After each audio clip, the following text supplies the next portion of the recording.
ప్రజాపాలన ప్రగతి ప్రణాళిక 99 రోజుల కార్యాచరణలో భాగంగా మాదక ద్రవ్యాల దుర్వినియోగం నివారణపై అవగాహన కల్పించేందుకు పోలీస్ శాఖ మరియు ఉమెన్ అండ్ చైల్డ్ సేఫ్టీ విభాగం ఆధ్వర్యంలో నల్గొండ పట్టణంలోని క్లాక్ టవర్ సెంటర్ వద్ద అవగాహన సదస్సు నిర్వహించబడింది.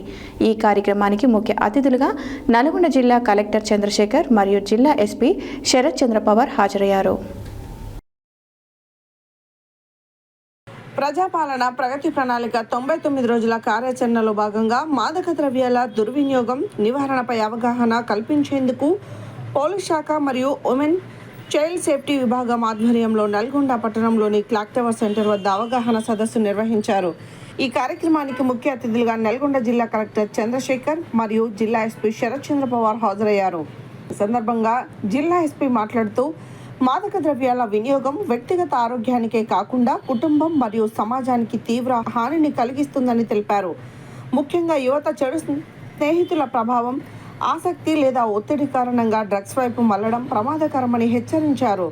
డ్రగ్స్ వినియోగం వల్ల మెదడు, గుండె, కాలేయం వంటి ముఖ్య అవయవాలు దెబ్బతింటాయని, మానసికంగా ఆందోళన, డిప్రెషన్ వంటి సమస్యలు తలెత్తుతాయని పేర్కొన్నారు.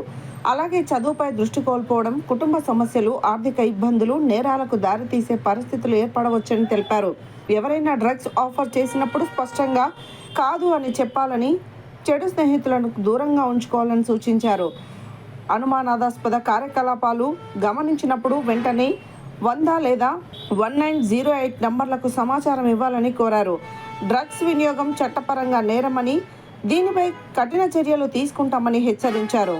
జిల్లా కలెక్టర్ చంద్రశేఖర్ మాట్లాడుతూ జీవితంలో ఉన్నత లక్ష్యాలను చేసుకోవాలంటే చెడు అలవాట్లు, వ్యసనాలకు దూరంగా ఉండాలని, యువత క్రమశిక్షణ, పట్టుదలతో ముందుకు సాగాలని, ఆరోగ్యకరమైన జీవనశైలిని అలవాటు చేసుకుంటేనే విజయాన్ని సాధించగలరని తెలిపారు. సమాజ అభివృద్ధిలో యువత కీలక పాత్ర పోషిస్తారని పేర్కొన్నారు.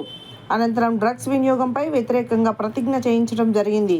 ఈ కార్యక్రమంలో అదనపు SP Ramesh, Nalgonda DSP Shivaram Reddy, 2 town CI రాఘవరావు, 1 town CI Rajashekar Reddy, traffic CI Mahalakshmaiah, women మరియు చైల్డ్ సేఫ్టీ అధికారులు, సిబ్బంది, విద్యార్థులు పాల్గొన్నారు.